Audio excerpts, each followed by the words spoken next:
Imagine acordar com gritos ensurdecedores, cheiro metálico de sangue no ar gelado da manhã e descobrir que sua parceira, a pessoa em quem você confiava, acabou de tentar te matar com um machado enquanto você dormia. Essa é a história de Jonathan Granados e Lena de Oliveira. Uma história insana que por pouco não termina em uma tragédia maior. Essa história aconteceu em Fargo, uma cidade com um pouco mais de 130 mil habitantes, localizada na Dakota do Norte. Era lá que vivia de forma completamente instável Lena de Oliveira, uma jovem de 23 anos. Nascida e criada na região de Moorhead, no Minnesota, que fica do outro lado da fronteira com a Dakota do Norte, Lena não era uma estranha para as autoridades ou para as páginas dos jornais locais. Aos 14 anos, em 2017, ela já estampava algumas páginas de jornais, não como criminosa, mas como uma adolescente desaparecida. Reportagens de jornais locais a descreviam como uma garota vulnerável, possivelmente fugindo de problemas familiares ou de um ambiente doméstico conturbado. As circunstâncias exatas de seu sumiço nunca foram totalmente esclarecidas, mas o fato é que ela reapareceu, carregando as cicatrizes invisíveis de uma juventude marcada por instabilidade. Avançando para 2025, Lena era uma mulher adulta, lutando contra demônios internos que muitos conhecem de perto, o vício em substâncias. Seus perfis nas redes sociais, especialmente o Facebook, contam uma história de altos e baixos. Em abril de 2025, Lena postou uma série de mensagens que pareciam vir de um lugar de esperança renovada. "Alguém conseguiu ficar sóbrio? Prometo que vai te fazer bem", escreveu ela em 8 de abril, como se estivesse estendendo a mão para outros na mesma luta. 6 dias depois, em 14 de abril, veio uma postagem mais profunda.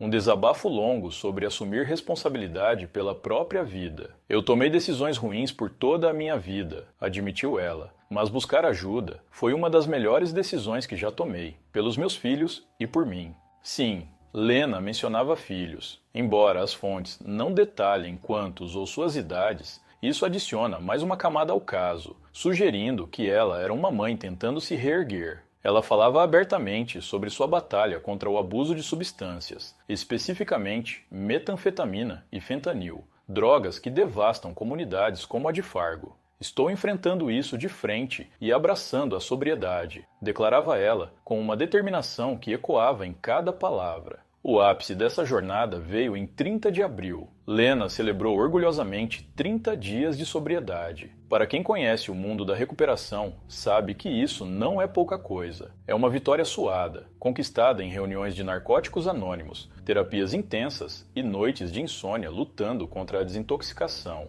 Ela até compartilhou um certificado de conclusão de um programa de internação, posando com um sorriso genuíno, um contraste gritante com o que viria meses depois. Quem já lidou com vício na família entende. A recuperação não é uma linha reta, é uma montanha-russa de recaídas, problemas emocionais e pressões externas. Lena, sem teto na época, dependia da ajuda dos outros, pulando de sofá em sofá em casas de amigos ou conhecidos no bairro norte de Fargo. Era uma vida precária, dormindo no chão ou em garagens improvisadas, longe do conforto de um lar estável. E foi exatamente em uma dessas garagens que ela se instalou temporariamente com seu namorado, Jonathan Granados, e um terceiro homem. Jonathan Granados, a outra figura central desse caso, foi descrito como alguém conhecido na comunidade local. Detalhes sobre sua vida são escassos nas reportagens. Ele não era uma figura pública, mas sabemos que ele e Lena compartilhavam uma relação marcada por altos e baixos, possivelmente influenciada pela instabilidade de ambos. Como sem-teto, eles viviam no limite, dependendo da generosidade de vizinhos para um teto sobre as suas cabeças. Não há relatos de violência prévia entre eles nas fontes públicas, mas algumas fontes sugerem que relacionamentos como o deles frequentemente acumulam tensões, seja ciúmes, frustrações financeiras, ou até mesmo o peso do vício compartilhado.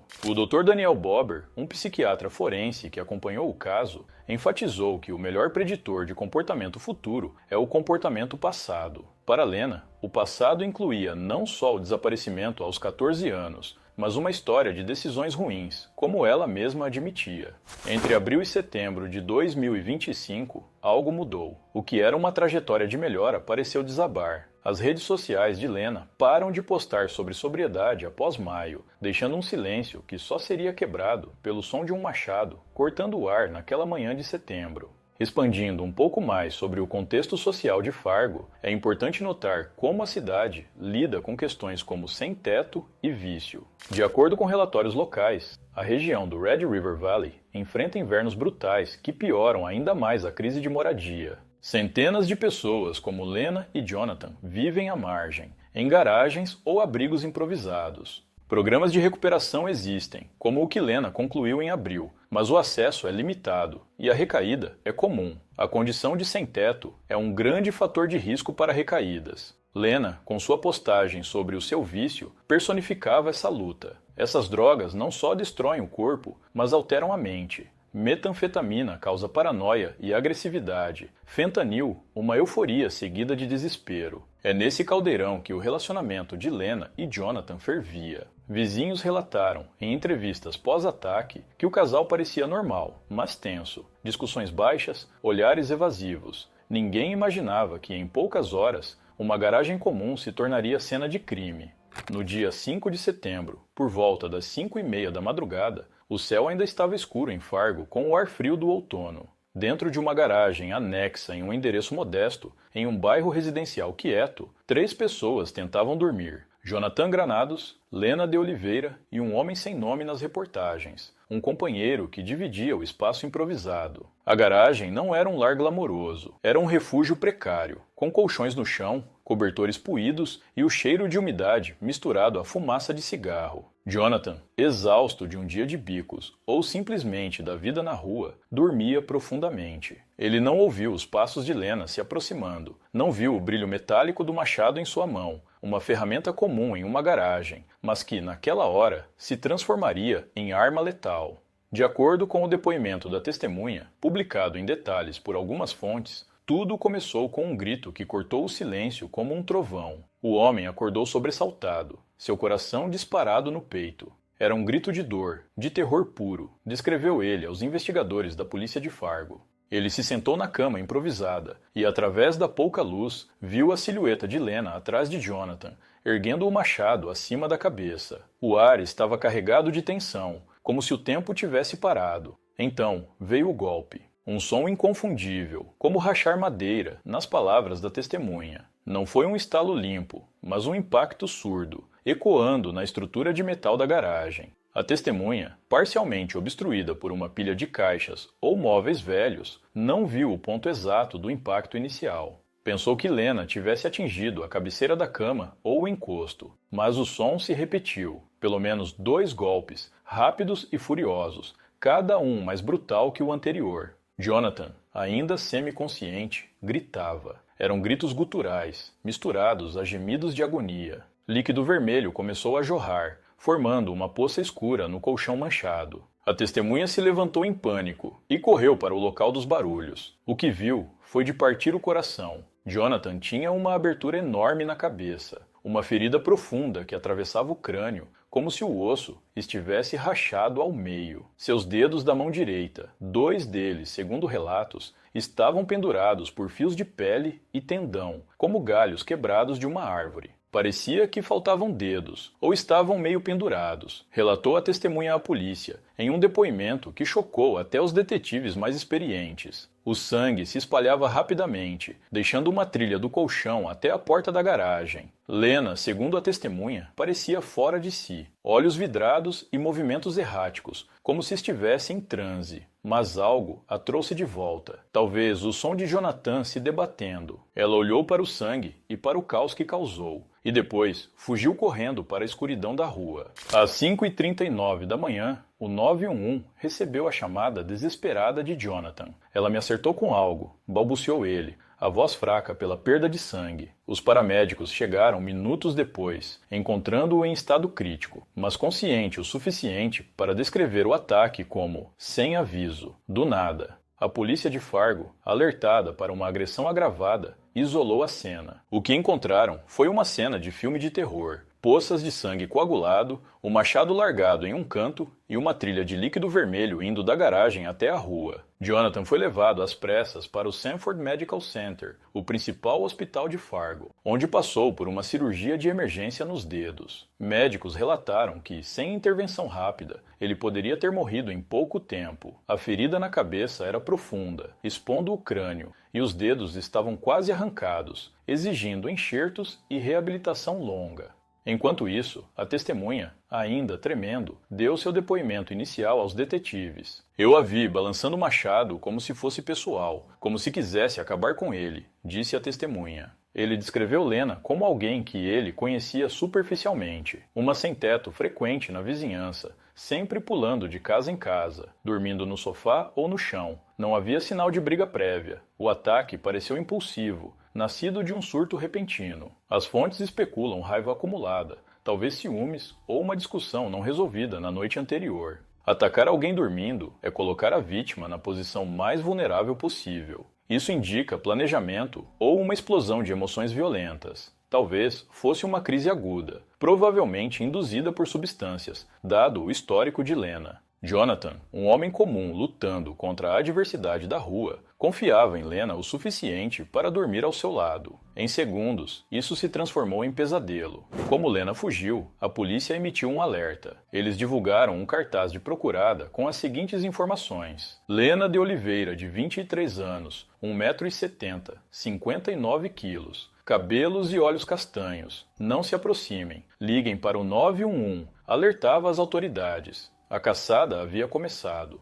Uma busca que duraria apenas 2 dias, mas que manteria os moradores da cidade em grande tensão. A polícia, sabendo que Lena era local e sem recursos para ir longe, focou na área fronteiriça com Minnesota. Moorhead, a cidade do outro lado do Rio Red, era o esconderijo lógico, um lugar familiar, com amigos ou conhecidos que poderiam abrigá-la. O cartaz de procurada se espalhou rapidamente, postado no Facebook da Polícia de Fargo às 9 horas do dia 5 e compartilhado por milhares. Mas Lena não era uma fugitiva de um filme de ação. Ela era uma jovem de 23 anos, sem carro, sem plano, carregando o peso de suas ações. O dia 6 de setembro transcorreu em meio a uma névoa de buscas. Equipes da Polícia de Fargo, em conjunto com o Departamento de Polícia de Moorhead, vasculharam bairros, bateram em portas e checaram abrigos para sem-teto. Nenhuma pista sólida, mas dicas anônimas apontavam para Moorhead. Lena, segundo especulações, poderia ter se escondido em um motel barato ou com um conhecido. Sua descrição física, magra,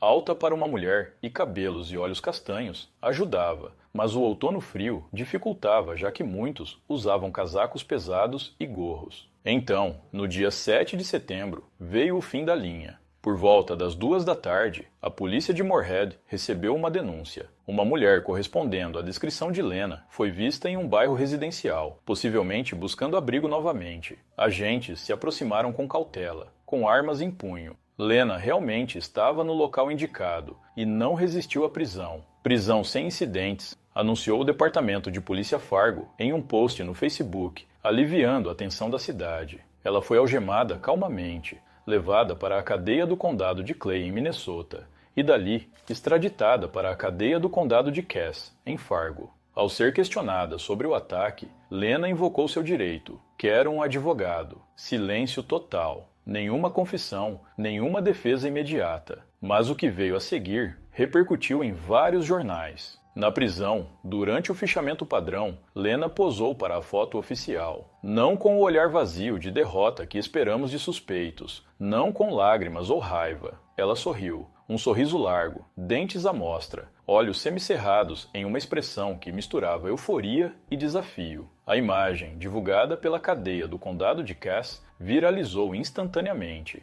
O New York Post a chamou de sorriso demoníaco. O The Sun chamou de sorriso insano e perturbador. Milhares de pessoas nas redes sociais se perguntavam: o que há de errado com essa mulher? É insanidade ou falta de remorso? O contraste com a foto de procurada, séria e exausta, era gritante. Especialistas disseram que isso pode ser dissociação, mania ou até um mecanismo de defesa, sorrir para mascarar o terror interno. Para a promotoria, é prova de frieza. Para a defesa, evidência de desconexão mental. Com Lena atrás das grades, uma fiança de US$ 500 mil foi determinada. Uma soma que, para uma sem-teto, significa prisão indefinida. Em 12 de setembro, ocorreu a sua primeira audiência no condado de Cass. As acusações foram tentativa de homicídio e agressão agravada. Lena pode pegar décadas de prisão ou até mesmo a prisão perpétua. Jonathan, após passar dias lutando por sua vida no hospital, sobreviveu, mas marcado para sempre. Cirurgias, terapia e o trauma de confiar novamente.